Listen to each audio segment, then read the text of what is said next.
Good morning and namaskar to this distinguished audience and the dignitaries on the dais.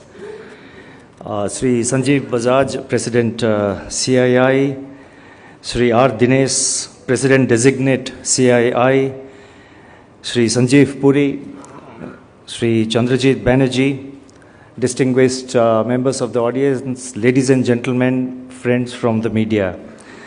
I'm indeed extremely delighted to be here. And almost while I have been in RBI and even earlier, I have been a regular participant in CII events now for almost 3 decades. Last year I participated, I think, in the National Council meeting which was held in Mumbai sometime in the month of March, and I'm extremely happy to be here today. Now, Sanjeev Bajaj mentioned that, he hopes that RBI will take a pause in the coming monetary policy meetings. It's not in my hands. It all depends on the situation on the ground. I am driven by what's happening on ground, what is the outlook on ground, what are the trends, how is the inflation build up or the inflation softening. So it's all there. So it's not a decision which is entirely in my hands because I am driven by what's happening at the ground level. So to that extent, I think I will leave it at that. And I have also on a more serious note, I have said that please don't read it as a pause, it's a pivot, and I will talk about it a little later. So what I have done today is that I would like to highlight on 4 aspects broadly. I would like to first touch on the global backdrop which is prevailing today. Then I will talk about the domestic growth scenario. Sanjeev has already touched upon it quite a bit. I'll talk about the inflation and our approach. Then I will also generally talk about the policy approach of the Reserve Bank of India, because Reserve Bank of India, as you know, is not just a monetary authority. It has got multifarious responsibilities as a banking sector regulator, as a financial sector regulator, as a payment and settlement system regulator, and a host of other functions. So let me first start with the global backdrop.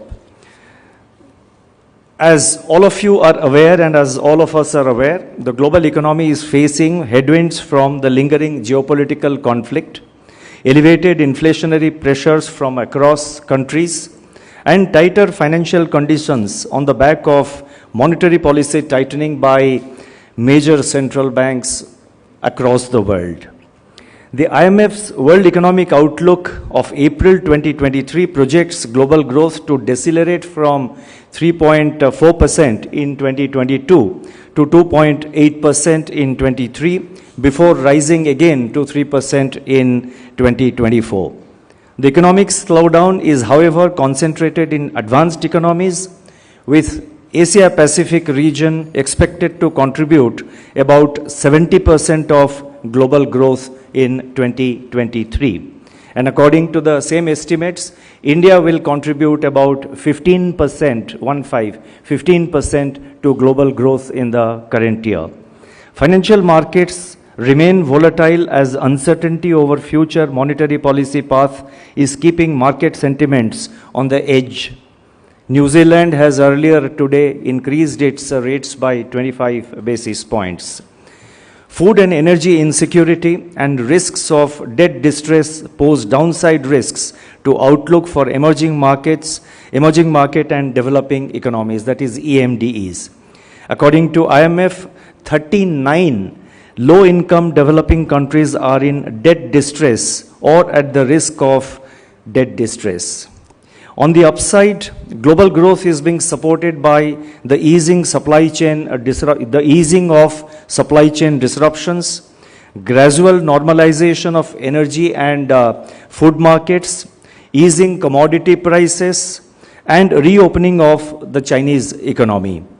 Global inflationary pressures are also showing signs of abatement, although they remain well above the target in most of the countries. Central banks across the world have continued to tighten monetary policy, though at a much slower pace relative to the aggressive 75 basis points rate hikes which we witnessed in 2022, while some central banks have even taken a pause in their recent meetings.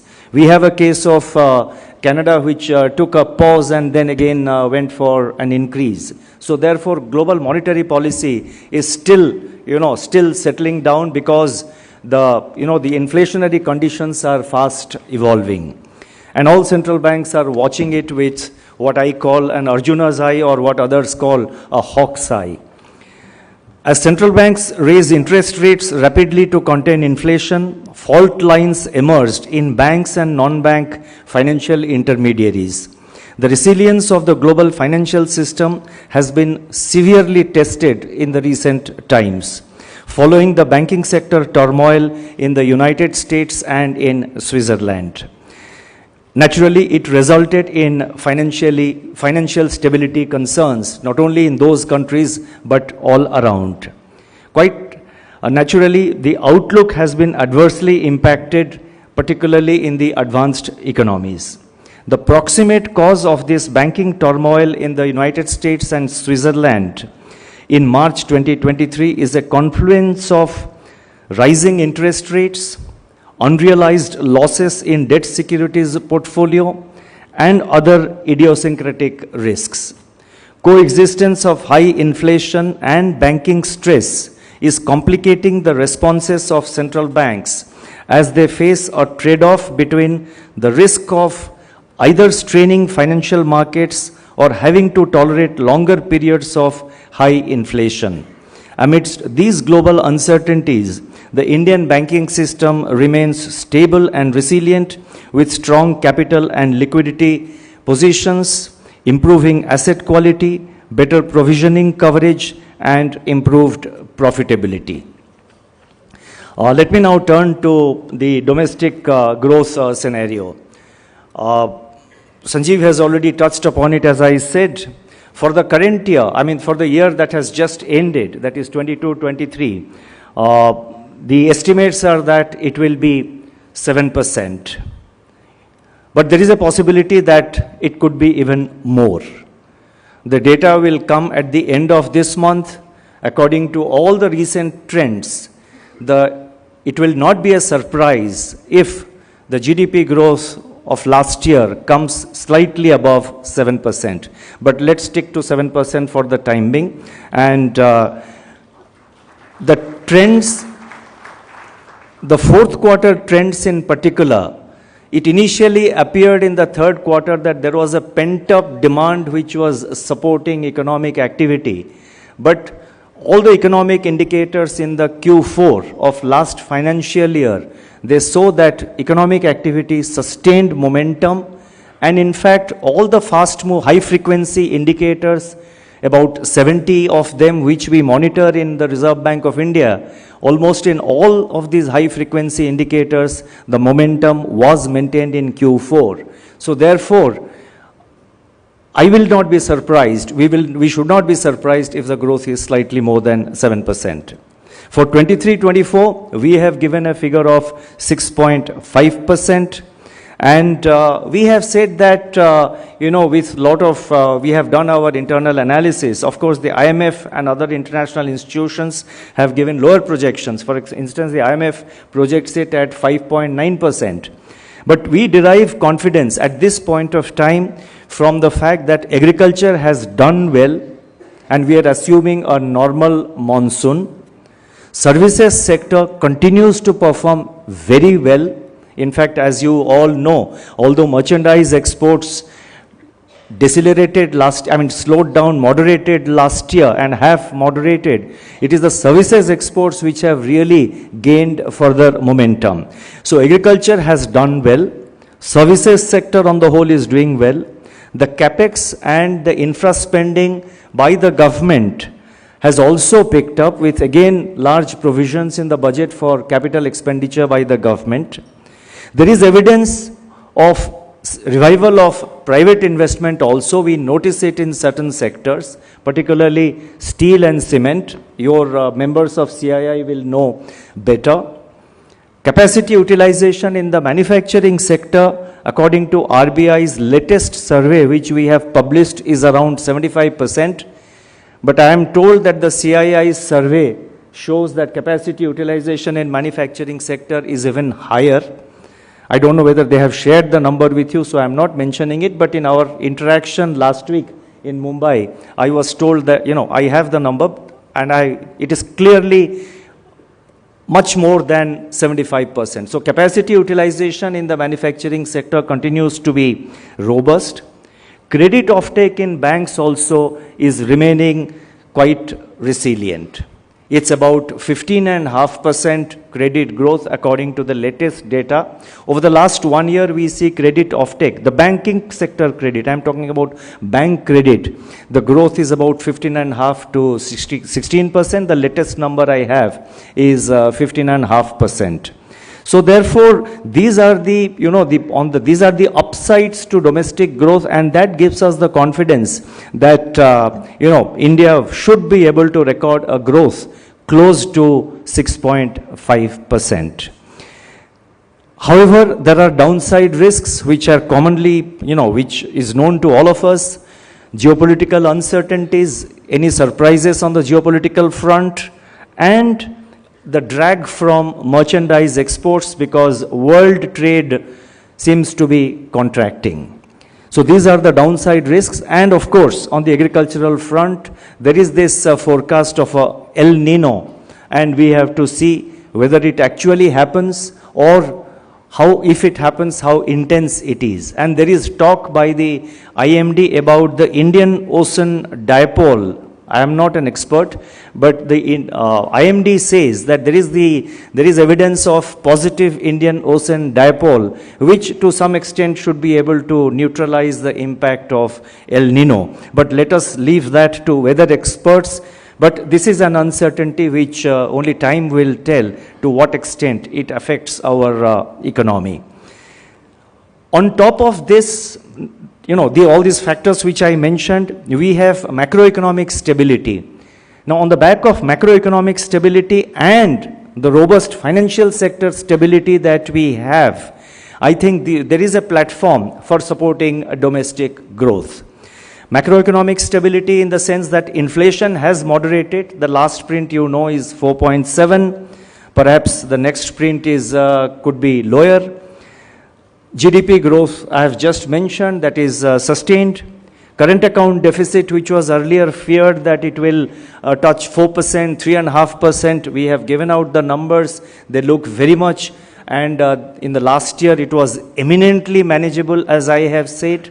We were helped by the fact that we are now witnessing record, remittances from abroad. The fiscal deficit, of course, of the government is also on a consolidation path. So on the back of macroeconomic stability and a robust financial sector, I will touch upon the financial sector a little later, but on the financial sector particularly, our banking sector today, the percentage of non-performing assets, according to the last December 2022 number we gave, the GNPA, that is gross non-performing assets of the banking sector at the systemic level, was 4.4%. We have the unaudited figures for the period ending March 23.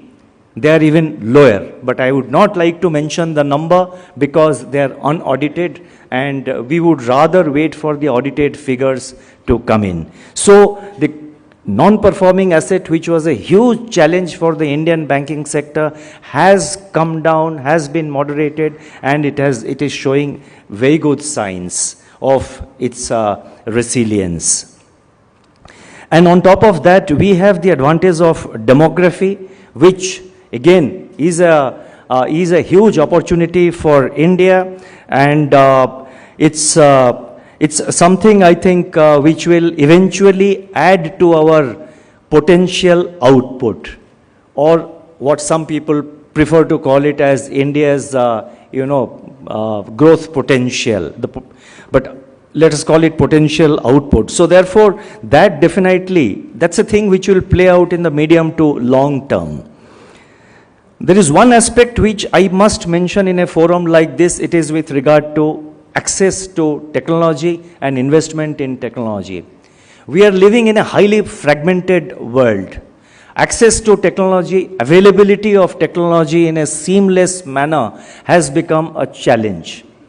In this matter, the world is, particularly in this matter, the world is no more flat. Technology is now has become difficult to access. There are barriers, there are restrictions to get technology, and it's not flowing freely across boundaries. So therefore, while, I think it's for the industry also, apart from, the various other authorities, I think it's for the industry to play a primary role and to have access, to work out access to that technology. And what's even more important, I think as a country we need to invest more in technology. Because the future belongs to technology, and unless we have technology, we will not be able to sustain our progress. But I am quite optimistic that this is an area where the public and the private authorities, the public and the private sector associations like the CII and the authorities in the government will be able to work together, and this challenge will be converted into an opportunity. But domestic investment in technology has to grow, and private sector has a big role in it. India demonstrated that in the context of COVID, when the vaccines were produced within the country, and a population of 1.4 billion was vaccinated in India, perhaps the highest vaccination that was done world over. And I think we have the capacity, we have the potential, but this is something which I would particularly in a forum through the CII, I would like to appeal to the members of CII to focus on this aspect, because this is something which India needs to sustain its growth. The third aspect I wish to talk about is with regard to inflation. Now, inflation has moderated, but there is no room for complacency. Let me just touch upon our, the inflation path that we went through, the challenges that we went through over the last 1 year. In February last year, the outlook was very benign. We assumed that inflation will come out. Inflation will sort of moderate. But then we had the big surprise from the Ukraine war.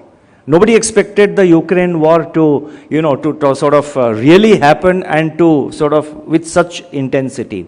And naturally it had impact on prices of food grains, on edible oil, on cereals, on across the board. The commodity prices shot up. The crude oil, which is again a primary, India being a huge importer of crude, all prices went up, and naturally India was impacted. Now, when the war came as a surprise, naturally, as a central bank, we cannot say that we will not give any surprises. I mean, we had to also therefore do a surprise meeting last year. Many of you, that time it looked, in fact, we faced quite a bit of criticism. But what the market missed out at that stage is that in April itself, we had given some early signals of our impending action. We had changed our priority to inflation over growth. And we had given some indications saying that the Reserve Bank is monitoring the situation closely and will not hesitate to act if the situation so warrants. So we did that surprise meeting. One point which I want to mention here, nobody likes to give surprises, but when sometimes the situation itself gives you surprises and overtakes you, a situation like when the war happens, which was not expected by anyone, naturally, things are, different. So therefore, we had to have that surprise meeting of the MPC. I'm not trying to be defensive about it, because subsequent developments have proved that the decision of the Monetary Policy Committee to hold a surprise meeting and to start the cycle of rate increase was the right decision. And I think that has been now accepted and recognized all around. Again, last MPC, we gave you a positive surprise. by taking a pause. I think the whole market was expecting that the Reserve Bank perhaps will take the Reserve Bank will perhaps increase by 25 basis points. But we gave a positive surprise because our assessment was that we have done 250 basis points rate increase. Let's now allow that impact to play out. Increase in rates, monetary policy acts with a time lag, and you have to allow that time for the monetary policy to play out and to transmit. We monitor the monetary policy transmission both in the credit side as well as both in the interest rate side so far as credit is concerned, the market interest rates are concerned, the overnight rates of money markets. So far as that is concerned, we also monitor the transmission in the liability side, namely in the deposit side. So therefore, the situation is extremely fluid, the situation is highly dynamic, and I would just like to say that the war on inflation is not over. We have to remain alert. There is no cause for complacency. Especially we'll have to see how the El Nino factor, what has been anticipated, the El Nino, how it plays out. The third aspect which I would like to mention is with regard to I think that is the fourth aspect which I would like to mention is with regard to the policy approach of the Reserve Bank. Now, our endeavor, especially over the last 3 to 4 years, when we have been confronted, like the rest of the world, we have been confronted with huge uncertainties. We have been confronted with black swan events, one after the other. The COVID, followed by the war, followed by the synchronized monetary policy tightening, the fragmentation of global trade, the fragmentation of supply chain, and host of other challenges have, the sudden increase of commodity prices. We have really, I think all central banks, all authorities, and business in particular also, we have all gone through fire. And in times like this, it's very heartening to note that the Indian business has responded with resilience. The Indian business, industry and business on the whole has utilized this opportunity, utilized this challenge to improve, to strengthen its inherent resilience. When we undertook many liquidity infusion measures, we saw a clear evidence of companies, big and small, deleveraging themselves, using the liquidity available in the market, using the benign liquidity conditions. Corporates deleveraged themselves and repaid their reduced their high cost borrowings. So as a result, when the pandemic ended, I think most of the corporates, or should I say many of the corporates, had balance sheets which were which were deleveraged compared to where they started before the pandemic. So far as the Reserve Bank is concerned, our approach and our endeavor has always been to be prudent, proactive, and act in time. These have been the guiding principles. Prudent, it's our endeavor to be prudent, proactive, and to act in time. While remaining always alert, it has been our endeavor to sort of respond to the situation and also anticipate emerging situations and then respond to that. I would not like to elaborate on that at length, but just I wish to touch upon a few points. For example, when the COVID started in on 27th of March 2020, we again had a surprise meeting of the Monetary Policy Committee, and we announced a host of measures. We reduced the interest rates by 75 basis points. We announced more than 3 lakh crore of liquidity support, liquidity infusion into the market. When the Delta wave came that year, in May 2021, the May of 2021, we came out with again a package for the MSMEs ahead, just within 15 days of the onset of the Delta wave, because our expectation, our apprehension was that the Delta wave perhaps is going to cause a bigger damage. So we again came out with a restructuring, a resolution package for the MSMEs. We again provided special liquidity window for the contact intensive services and also for the healthcare sector. On inflation also, as I have just mentioned, that we have always tried to take timely actions. Our effort has been to, I think looking back, I can say that we were prudent then when we decided to increase the rates by in a surprise meeting, and we are also prudent now when we have decided to take a pause. So it's a case of prudent then and prudent now. That's our assessment. I mean, somebody can disagree with that, but it gives us a lot of satisfaction that the markets, the industry, the business, and even the analysts have endorsed the decision of the Reserve Bank of India. On liquidity also, we have always remained proactive.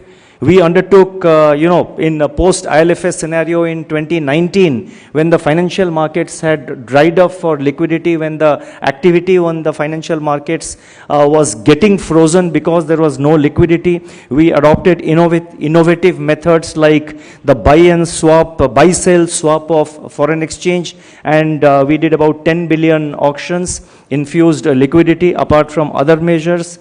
We have undertaken variable rate reverse repo auctions. I am not going into, all these technicalities, but basically it has been our effort to remain always proactive. Last week we undertook, based on an analysis of the liquidity conditions, we undertook a variable rate repo auction to inject 50,000 crores to the market.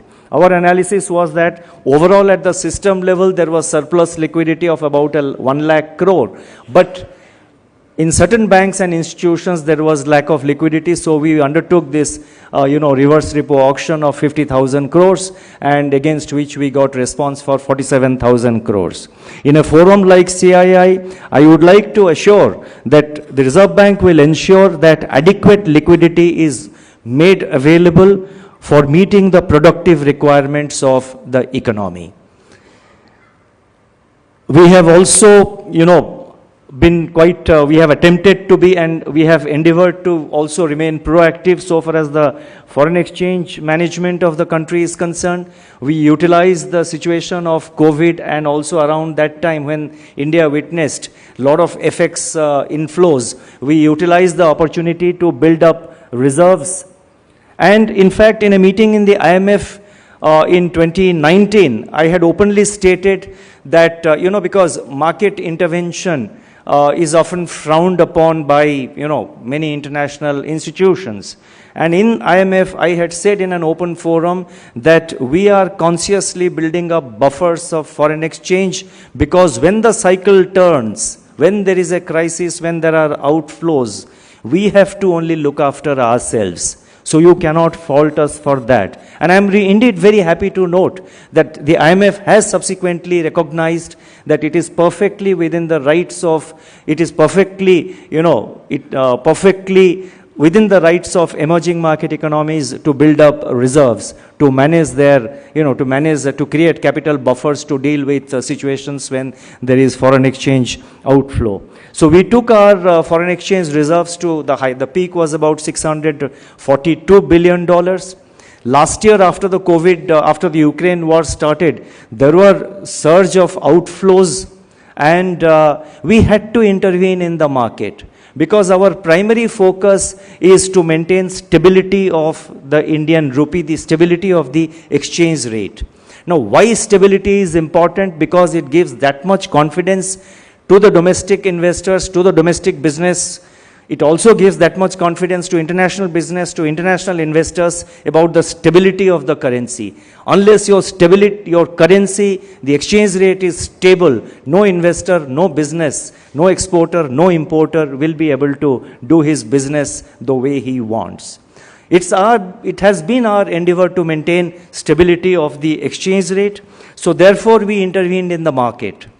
And our reserves went down to about 524 billion. Of course, when it went down to 524 billion, it's not as if we were selling all the dollars. It was partly because we were intervening in the market by providing dollars, meeting the dollar shortage in the market. At the same time, there were what is called the valuation losses, because our foreign exchange is invested in many, securities of advanced, other countries. It is invested in gold. So when gold prices or the prices of the value of those securities go up or down, up or down, naturally there is a revaluation of our reserves. So it was partly valuation losses and partly our foreign exchange intervention in the market.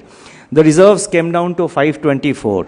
There was criticism that the Reserve Bank is splurging. This was the word used by certain sections, that Reserve Bank is mindlessly splurging dollars. I had responded at that time by saying that we buy an umbrella to use it when it rains. We don't buy an umbrella to just store it as a decoration piece in our residence. And we were quite confident that the cycle will turn.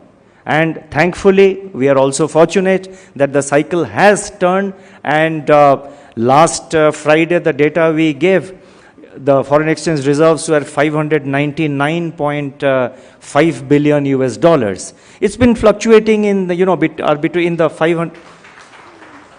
It's fluctuating around that. Sometimes it goes down by $4-5 billion.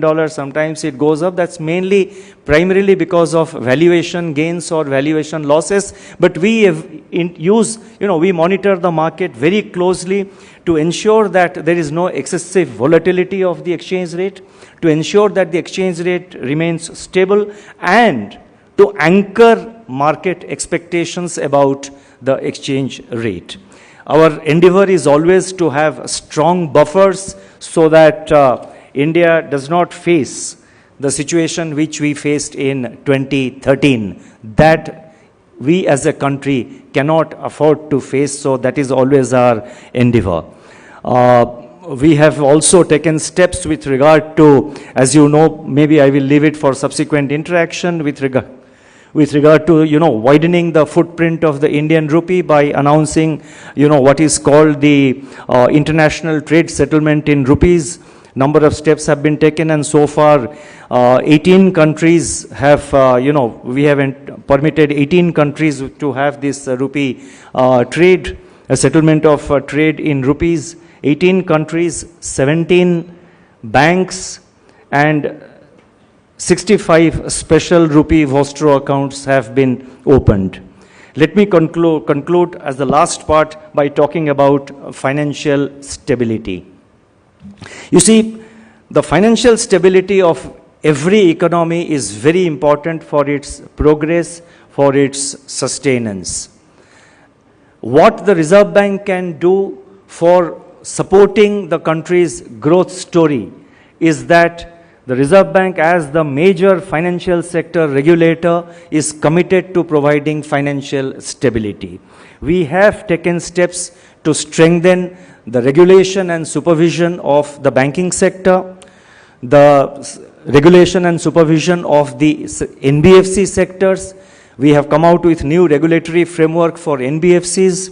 We have come out with new regulatory framework for urban cooperative banks, which form an important segment of our banking sector. We have come out with guidelines for digital lending. In fact, digital lending, last year when we came out with the guidelines, initially there were reservations expressed, because it was that time perceived by some that Reserve Bank is perhaps unnecessarily interfering into fintech, a growing area, and action of Reserve Bank may stifle the growth of the fintech sector. But our approach was to provide a regulatory architecture under which the fintech sector grows and grows in a robust manner.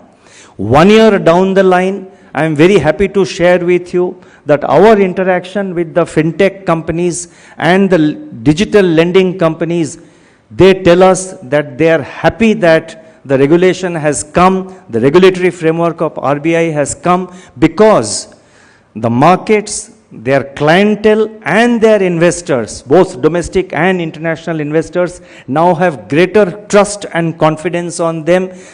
due to the fact that it is regulated by the central bank, and that gives them greater amount of confidence. Many of them have told us now it has become far easier for them to attract investment into their companies. So these are the areas where, we have tried to be always proactive, we have tried to act in time, and we have always tried to be prudent. Prudence for a central bank has to be the underlying theme, because we have to ensure long-term financial stability of the system. We play T20 cricket, we play one-day cricket, we also play test cricket, and the test cricket is, so far as a central bank is concerned, is never ending. Let me conclude by saying that today in India, we witness a confluence of factors which are feeding into the Indian growth story. The RBI will remain proactive, alert, and prudent, and do its best to support the economy, to maintain financial stability of India. Our endeavor is always to remain prudent. We were prudent then, we are prudent now, and we will continue to remain prudent and proactive in our actions to ensure financial stability. Thank you very much.